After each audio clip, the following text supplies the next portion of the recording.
corner markets seem to be a dying breed across the area. A thing of the past, but there is one in North Chattanooga that is thriving thanks to its many stories and friendly faces serving up everything from famous biscuits to beer and all in between. Local 3's Paul Shahen takes us to Hoppy's North River Corner Market. Question for you. Have you ever sat in the most comfortable chair in North Chattanooga? Well, if you haven't, I'm going to tell you about it. Is it as advertised? Yes, it is. This is the big chair. We're inside Hoppy's North River Corner Market. This chair is just part of the story, a very small part of the story of why Hoppy's North River Corner Market is the last of a dying breed, and quite honestly, one of the more unique corner markets I've ever been in. Come on, we're going to show you about it. This is Hoppy. Hoppy, I still don't know your real name. Mark Hopkins. Mark Hopkins. Yes. Glad to have you in. I'll have biscuits ready in a few minutes, so I'll be able to feed you as well.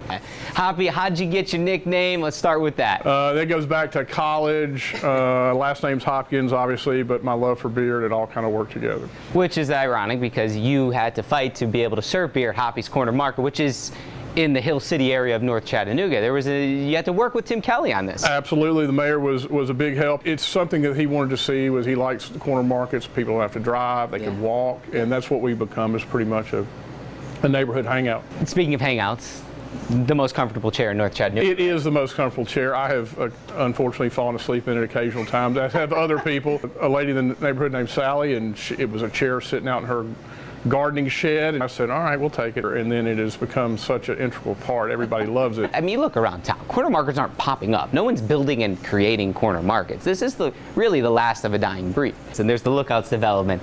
They need to have a couple of corner markets. There's the other one right by it. Jimmy White's doing it. And if nothing else, if the developers kept the property, it's a convenience to the people that move in there and a continued revenue stream. Or you just tap into the local knowledge here. You partner with Hoppy, and there you go. That's true. We'd be more than happy to open a second location. That's it. Been here since 1940. Yeah. It was originally an off-the-bone butcher. Everybody just called it Zook's.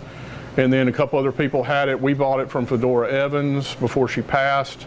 And she gave me her biscuit recipe and her BLT recipe, and I've been trying to carry those on as best I can. What I've learned is the best stories come by referrals. This was a referral from a referral. Interesting. Our producer is a regular at Stone Cup. There's an employee at Stone Cup said, have you had a burger at Hoppy's yet? Yes, I know who it is. And then he said, you got to do a 3 in your town here because this place is that unique. I mean, you could show up, you've got a menu, you're ready to cook at the drop of a dime, and it's fresh food, isn't it? Yeah, it's fresh food. It's not Wendy's. We're not slapping these things out. But that's why this place is special. It's not a fast food joint. I think that's why the burgers are good. And the biscuits are fantastic. So you're going to have one in a few minutes so you can testify to that. Are you for real? Yeah. All right, well, here you go. This is it. Here's to Fedora, right?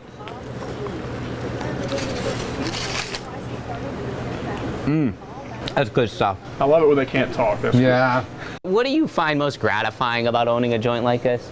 The relationships with the people in the neighborhood. I'd opened the first draft house in town back in the '88 called the Stone Lion, and so. Are you serious? Yeah. So do you know how many times I've heard a Stone Lion story and I've never I never walked into it? Yeah. Most of them we can't repeat on the air, but the same kind of relationships and friendships. I have people that are in here 5-6 days a week. In there every day. All right. The Stone Lion's known not just in that area of town. It's known all around Chattanooga. Are there people today you think that don't know the owner of Stone Lion now owns this place? Yeah, there are a few. Every now and then someone will come, wait a minute, didn't you? And so, yeah, it's a continuing thing where they continue to discover that I'm back in the game. They all thought I was dead, so,